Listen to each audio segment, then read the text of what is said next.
All right, everybody. Welcome to the Rising Warrior podcast, TRW Small Talks. Today, we're going to talk about rebellion and attention.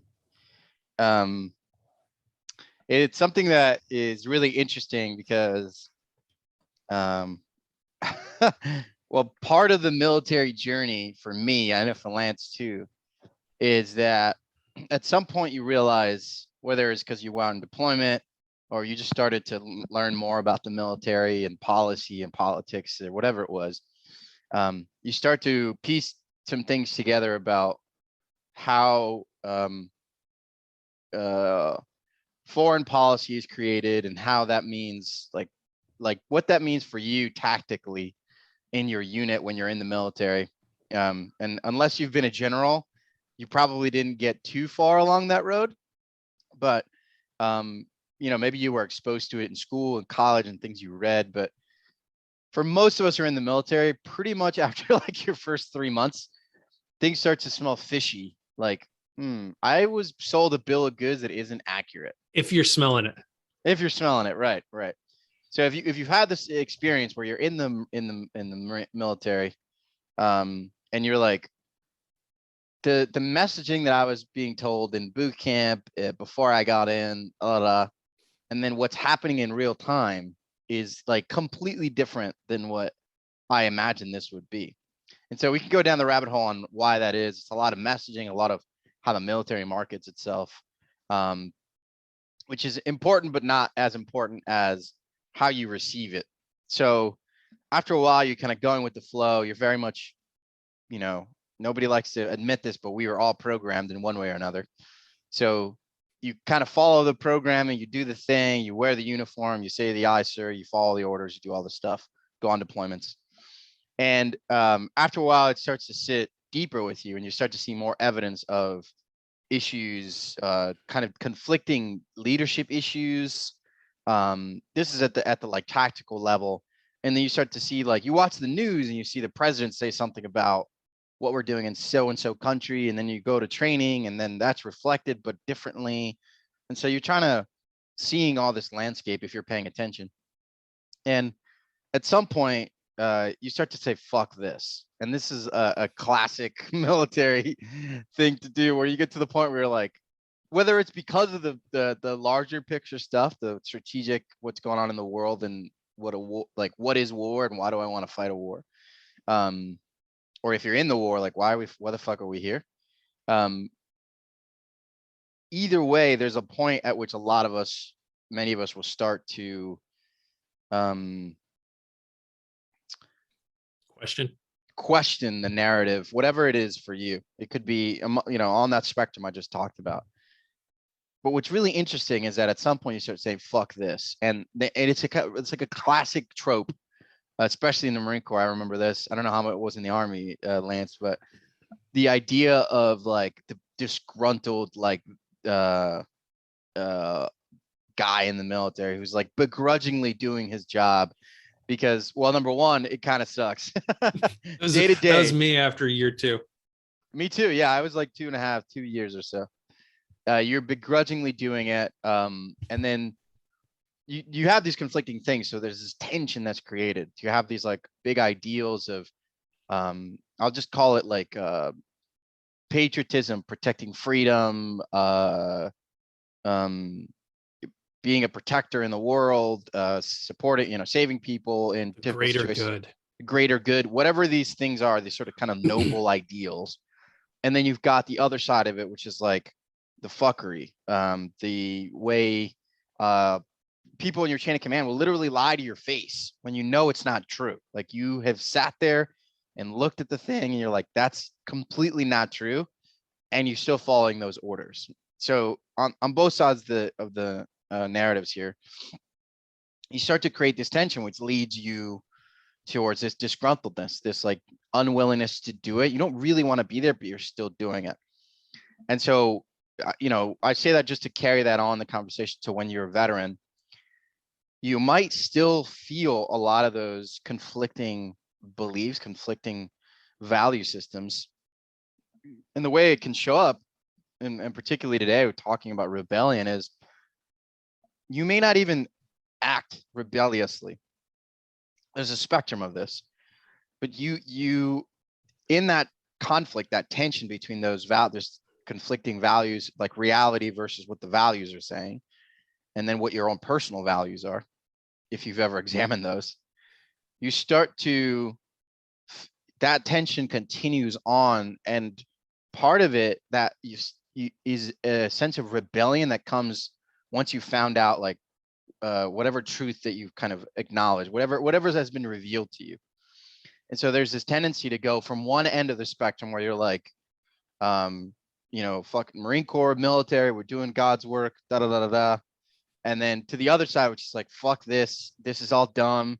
I don't know why everyone's doing this. And then you might question like the narratives of whatever conflict that you're training for or in.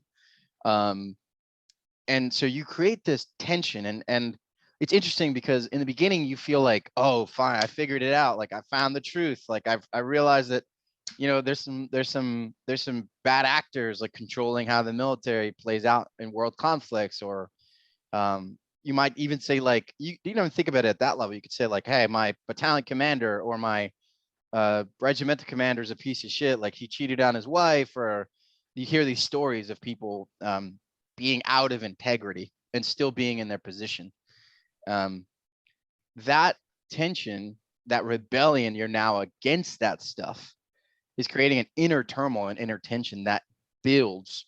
And in an interesting way, it actually, while you may think logically that you're like against it now, you're actually falling into a very similar trap where, and by the way, I've been here, where you are now to like fighting against the man, quote unquote, but like inside yourself. First of all, you're not showing up in that way in reality. So that's already out the window in terms of like your own integrity of what you're saying versus how you're living, or what you're thinking versus how you're acting.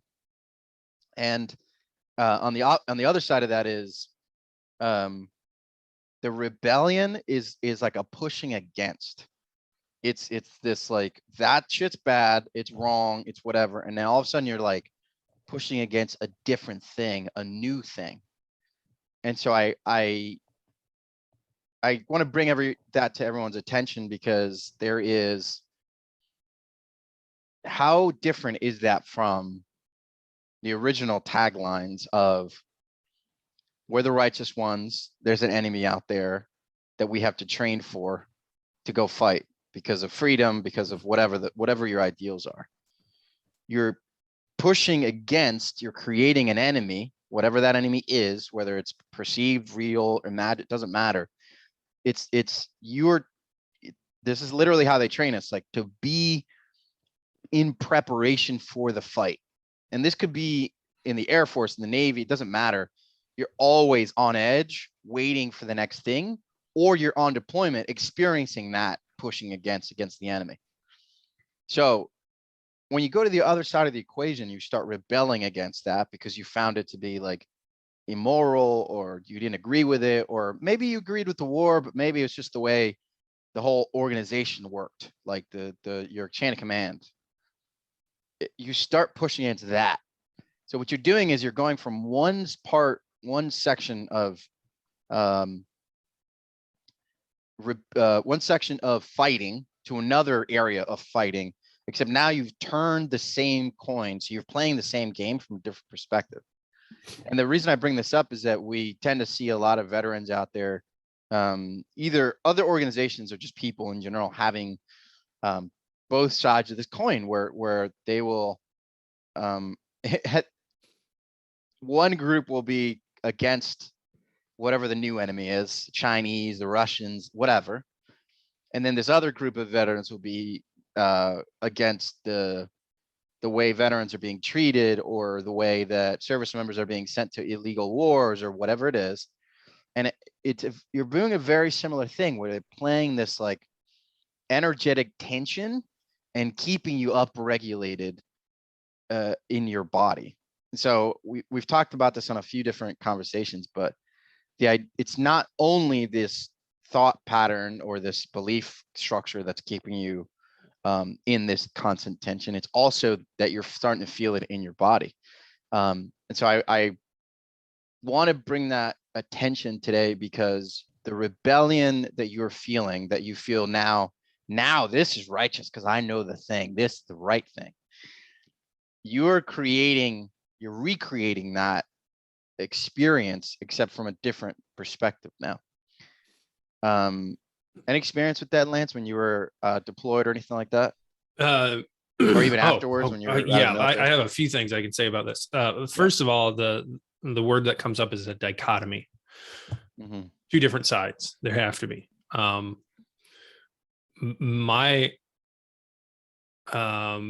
When I was in, the big thing that we were doing was IED hunting, looking for IED emplacements, people building them, people digging in the holes, all that kind of stuff. Anything related to IEDs, anything to blowing up U.S. and allied forces. My brother was in 10th Special Forces Group. He was kind of the cool guy. So I expected him to be doing higher level stuff, like, oh, cool, you know. And I talked to him and he's like, yeah, we're doing the same stuff, just at a higher level. We're looking for people that are in placing IEDs. And I started thinking, I was like, why are these IEDs here? Well, these IEDs are here to blow up U.S. and allied forces. Well, if these U.S. and allied forces weren't here, there wouldn't be IED emplacement. And if there wasn't any IED emplacement, we wouldn't be here. Like, our whole job was a self-fulfilling prophecy. We were here to get blown up, and our job here was to stop blowing us up. But if we just broke the chain, like, everything would have stopped. Like, we weren't going after weapons of mass destruction, which we now know never existed. We weren't going over after world terrorists, you know, like evil Dr. No super villains. Like, we were just there because we were there. And that kind of goes along with what you were saying, but kind of not. The other thing is you use the phrase pushing against. It looks like veterans always need something to push against. Yep. Like, we need the military to push against. We need, you know, upper leadership to push against and rebel against. When we're out, we need the VA to rebel against. If it's not the VA, it's the government. It's they're trying to take away our guns. They're trying to take away our fuel, you know, whatever. Like, we're always looking for something to rebel against and fight against. And it's not even necessarily just veterans. I notice in people that are non-veterans, like, if there's nothing for them to fight against and be angry against, like, they're not happy. Right. Yeah. Great point. Go ahead, continue. Yeah, it's like we've been conditioned, here's that word again, to be in conflict, or the word I used was, or the term I used was push against, because there's so many reasons. We won't get into that, but to just notice wherever you are in your life where you're unnecessarily creating that loop that Lance was referring to when he was talking about IEDs and the enemy. You know, that's just a microcosm. Whether you agree or disagree with the war, it's not really the point here. It's really more about, think about it as a principle.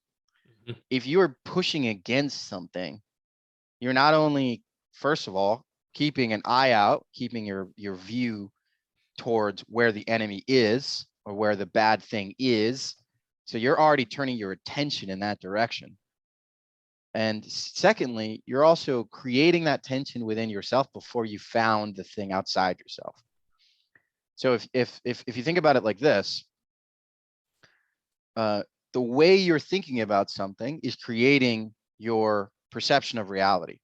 It's not necessarily all of reality, because, you know, reality is created by all of our perceptions combined. And so it's not just you. So if anybody ever tells you not to get into that your reality, it's whatever. It's a weird trope. The idea is here. So you've got your perception of reality. There's enemies out there, it's the VA, or it's someone taking your guns away, or it's them Democrats, whatever it is. Now that's how you're seeing the world. So you're already looking for that. Then you're creating the tension in your body, in yourself. So if you're ever in that spot, I encourage you to close your eyes and just drop into your body and don't think about anything. Just feel the tension that's coming up in your body. Just let that sensation move through your body and start to see the connection between the tension you're creating here or you're perceiving, and then what you're seeing out in the world is tension. So whenever you start feeling that tension point, drop back in and check in with yourself. Because as veterans, as service members, and this is true for more people, but especially in our community, that you've been instilled with this idea that you have to fight against stuff and that you have to have, this is really interesting, and we can go into this in a different talk, but courage. And I've been changing my relationship with this word because it's tainted with a lot of it's tainted with a lot of narratives of like nobility going against some evil thing. And so as you're pushing against this thing with courage, it's like you're building up your energy, like you're literally creating more energy, like building up in order for you to like rail against this thing. And think about it the way you did it in training, like before you got into a fight, even just like the training fights where in the Marine Corps we use the pogo stick things. You got your helmet on, you're like, all right, come on, oh, pop, pop, pop, and then you get into a fight. So you use that analogy to think about that same thing, the way you're starting to get upregulated to get into this conflicting thing. And notice where it's showing up in your life, not just in these kind of intense moments like the fight, but also in the little things, like the way you think about, think about, again, rebellion against your boss, right? As a veteran, now you're doing something else against the government, against whatever. Now, it's useful information to know the thing that you don't agree with. So the tension is something to notice. Notice the tension, go, oh, what's there? So you can start examining what is actually there for you. The second thing is, as you start to notice what's there, why it is that you think that's wrong or bad or whatever it is, try and control that sensation of tension rising, that rising sensation, that tension you're creating throughout your body. It can literally feel like tension. This is a common one: tension in your shoulders, tension in your neck, your jaw, your chest collapsing. Heard that 7 times yesterday. Keep all my tension in my shoulders. Exactly. Feel the tension and recognize that you are creating that experience in the moment when this is happening to you. Yeah, go ahead. I'm sure you know this phrase just because of who you've mentored with. That which you resist persists. Mm-hmm. If we just keep on fighting things, man, we're going to keep looking for that fucking fight to fight and keep fighting. And then that's a soundbite. If you just keep looking at that fucking fight to fight, we're just going to keep fucking fighting. I mean, and like, okay. No, it's perfect. I'm not, I was going to go down another rabbit hole. And then with what you were talking about with the tension and everything, I've just realized in life, and then with chiropractic and whatever else I do on the side, is if you can just let it go, whether it's muscular tension or this idea that you're thinking of or whatever, man, done. Yeah, done. Goes away. People hold on to so much shit in their lives. So we talked about this in other talks, like healing trauma and the somatic experience and your beliefs, and we've had these discussions already. But in particular, when it comes to this topic around rebellion, this tension that you're creating, like to be against something, is essentially keeping you in a disempowered loop, because if there's a hero, then there must be a villain. If you're the hero, then there must be a villain that you're rebelling against or you're fighting against. So notice that narrative of tension being created between hero and villain, and realize that at any moment you can just opt out of the game. Just like it's, you had your contract and that contract ended, you're out of the military now, you can stop. You don't have to keep playing that game, but notice where you're continuing to wrap yourself into that loop of rebellion, because it's not serving you anymore and it's not serving anybody else. You're just creating more tension with you and the people around you. There's something I want to say, but we're just going to end it. But yeah. Beautiful. Yeah. Question what you're pushing against. See if what you're pushing against keeps persisting. Good chance it is. Great point. Let us know.